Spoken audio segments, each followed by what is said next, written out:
The city was in ruins. Smoke rose from the ashes of what once stood proud. Amid the silence, a voice rang out, not from despair but from hope.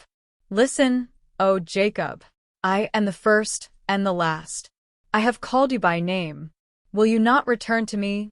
These words, ancient yet eternal, speak to every heart today. What happens when a nation rebels? What happens when God offers a way back? This is a story of rebellion, redemption, and a love that refuses to let go. The nation in rebellion. Long ago, God's people were chosen to be a light in the world. But instead of shining, they turned away, chasing idols and clinging to the false promises of other nations. They had seen his miracles, heard his voice, yet their hearts hardened like iron. God's voice thundered like a storm. I knew your ways. You are stubborn, your neck like iron and your forehead like bronze. Yet I have chosen not to destroy you, but to refine you. The people didn't see it then, but God wasn't speaking out of anger. He was speaking out of love. He wanted them to understand that their idols, things of wood and stone, had no power. Only He, the Creator, could guide them, protect them, and save them. Can a carved image rescue you in troubles? God asked. The silence of the people was his answer. And perhaps, even today, we ask ourselves the same question. When we chase after things that cannot save us, what are we left with? Yet God's words weren't all rebuke. Like a parent calling to a wayward child, he reminded them of his faithfulness. I am the Lord your God, who teaches you what is best for you. If only you had listened to my commands, your peace would have been like a river, your righteousness like the waves of the sea. Can you imagine it? A peace so steady it flows endlessly, like a mighty river. Righteousness, so constant it mirrors the unceasing waves. Even when we fall, God calls us back with the promise of a better way. As the story unfolds, a new figure emerges, the servant of the Lord. But he doesn't come with a sword or a crown. He doesn't command armies or sit on a throne. He comes humbly, chosen before birth to be the light not just for Israel, but for the entire world.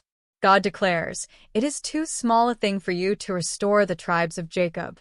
I will make you a light for the nations, that my salvation may reach the ends of the earth." The servant speaks, and his words are soft but unshakable. I have labored in vain. I have spent my strength for nothing. Yet what is due me is in the Lord's hands. This servant will face rejection. He will be despised. But he will never falter in his mission. His strength comes from the one who sent him. As the prophecy deepens, the servant's path becomes clearer. He will not only teach and lead, he will suffer. Isaiah paints a vivid picture. I offered my back to those who beat me, my cheeks to those who pulled out my beard. I did not hide my face from mocking and spitting. Why would someone endure such pain willingly? The answer lies in the greatest act of love ever told. The servant's suffering was not for himself. It was for us. He was pierced for our transgressions, crushed for our iniquities. The punishment that brought us peace was on him, and by his wounds, we are healed. It's a story that seems too good to be true, a perfect servant taking the punishment for flawed people. But that's the depth of God's love. Have you ever felt unworthy of love? Imagine someone taking your place, carrying your burdens, just so you could be free. That's what the servant does for us. But the story doesn't end in suffering. The servant's sacrifice isn't a defeat. It's a victory. Isaiah tells us, after he has suffered, he will see the light of life and be satisfied. By his knowledge, my righteous servant will justify many, and he will bear their iniquities. This is the turning point. The servant doesn't stay crushed, he rises. Through him, many are saved. Through him, God's promise of redemption is fulfilled. Isaiah 48-53 isn't just a prophecy. It's a love letter from God to his people.